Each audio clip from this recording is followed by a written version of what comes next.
Hello friends, this is Gautam and welcome you to my YouTube channel study spot. और आज हम English class 12 BSEB boards का एक नया चैप्टर लेकर के आए हैं। पोएट्री सेक्शन का नाम है the now the leaves are falling fast. W.H. Auden के द्वारा ये लिखा गया है।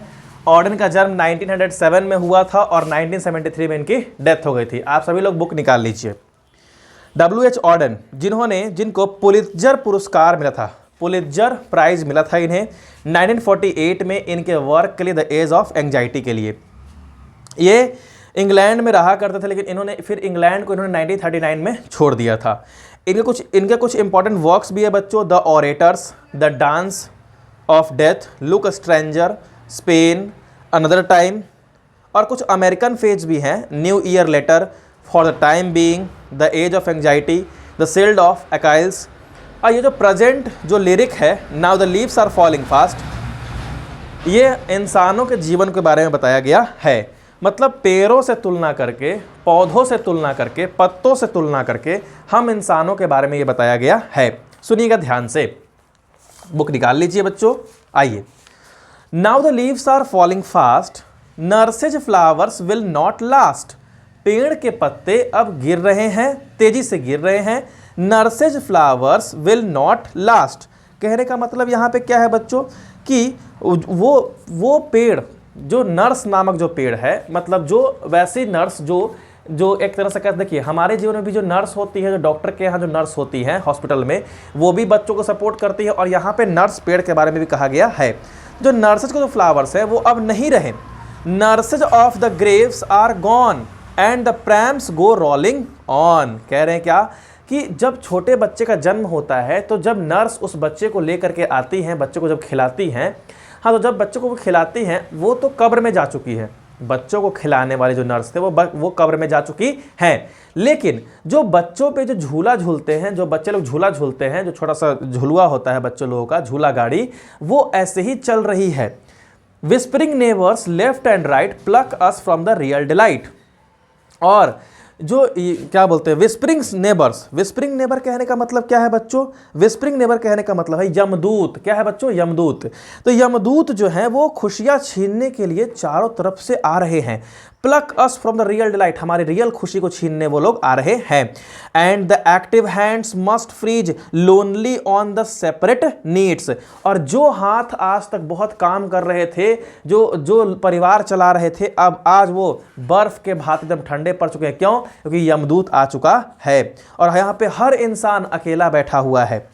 Dead in hundreds at the back follow wooden in our track, arms raise स्टिफली to रिप्रूव in false attitudes of love.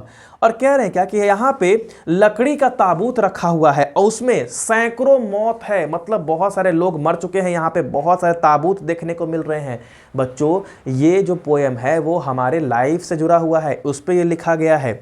और arms raise स्टिफली to रिप्रूव in false attitudes of love. और यहाँ जो प्यार हमें मिल रहा है ये बनावटी प्यार है जो लोगों के द्वारा हमें दिखाया जा रहा है।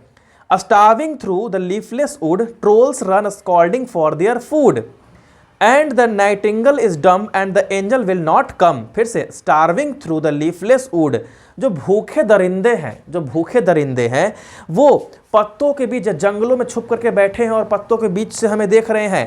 कोयल भी गूंगी हो गई है, हाँ, नाइटिंगेल बुलबुल भी गूंगी हो गई है। And the angel will not come, और कोई भी यहाँ पे देवदूत आने वाला नहीं है। Cold, impossible ahead, lifts the mountain lovely head, whose white waterfall could bless travelers in their last distress. ठंडा लेकिन असंभव वातावरण है, ऐसी वातावरण जिसकी कल्पना हम नहीं कर सकते हैं। और पर्वत की ऊंची ऊंची चोटियों से जिससे सफ़ेद पानी का झरना बह रहा है और वो सभी यात्रियों को अंतिम समय में सुकून प्रदान कर रहा है। मतलब यहाँ पे ये कहा जा रहा है बच्चों कि जब कोई इंसान लास्ट टाइम पे होता है तो उसको अपने सारे फैमिली की याद आ जाती है। और ये जो झरना की बात की जा रही है, यह क्या कह रहा है कि इसके साथ भगवान रहे होंगे जो इसके अंतिम यात्रा में साथ देते हैं। ठीक है बच्चों, तो ये था आपका now the leaves are falling fast. अब इसके कुछ क्वेश्चंस हैं, तो यहाँ पे क्वेश्चंस ये थे, What were the words in the second stanza that suggest death and effect of death in human body? कौन से शब्द थे जो मृत्यु को दर्शा रहे हैं और मानव शरीर पे मृत्यु के बारे में कह रहे हैं? तो यहाँ पे दो वर्ड है, विस्परिंग नेबर्स और फ्रीज, विस्परिंग नेबर्स और फ्रीज, ये दोनों वर्ड हैं। फिर क्वेश्चन था who are the whispering neighbours, whispering neighbours कौन थे? तो विस्परिंग नेबर्स जो थे वो डेथ के क्या थे? वो यमदूत थे। क्या थे बच्चों? यमदूत थे। जो डेथ, जो ह्यूमन बॉडी जब मर जाता है तो जो उसको रिसीव करने आते हैं, जो उसको लेने आते हैं, वो यमदूत वो थे। कौन कौन थे वो? Whispering neighbours.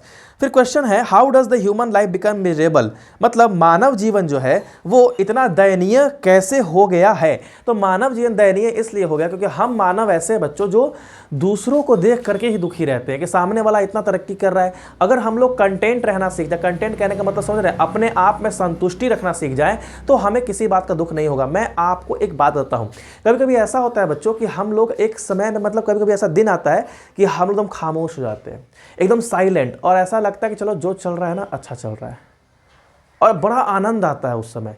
और कभी कभी ऐसा मन करता है कि अब हम किसी से बात नहीं करेंगे, अब आराम से एकदम चुपचाप रहेंगे, जितने दोस्त बनने थे बन चुके, अब एकदम नॉर्मल होकर के हम रहेंगे। लेकिन ऐसा हम लोग कर नहीं पाते हैं क्योंकि हम इंसान हैं और हम लोग बिना एक दूसरे से कम्युनिकेट किए बिना नहीं रह सकते हैं। आइए देखते हैं आगे। हाँ, तो ये थे कुछ क्वेश्चंस जो आपके काफ़ी इंपॉर्टेंट थे, और ये जो चैप्टर मैंने now the leaves are falling fast मैंने आपको बताया है, ये काफ़ी इंपॉर्टेंट था। अब इस चैप्टर का अगर समरी लिखने के लिए आता है तो आप वीडियो को रिकैप करके देख लीजिए, मैंने समरी इसका अच्छे से बता रखा है।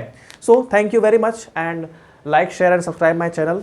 और हाँ, एक और बात बच्चों, वीडियोज़ मैं पूरी डालूंगा, ठीक है? आई नो मैंने वादा किया था 20 तारीख तक, मैं पूरी कोशिश कर रहा हूँ कि 20 तारीख तक कंप्लीट हो जाए, लेकिन अगर नहीं हो पाता थोड़ा सा धैर्य दिखाइएगा बच्चों, मैं पूरा का पूरा चैप्टर आपको करवाऊंगा एग्जाम से पहले।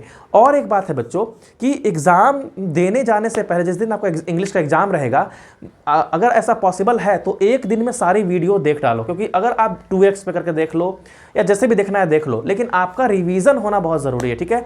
लास्ट वीडियोज़ जब मेरे आएंगे तो मैं उसमें बता दूंगा कि हाँ कौन कौन चैप्टर बहुत ज़्यादा इंपॉर्टेंट है, वो आपको दोबारा देख लेना चाहिए, ठीक है?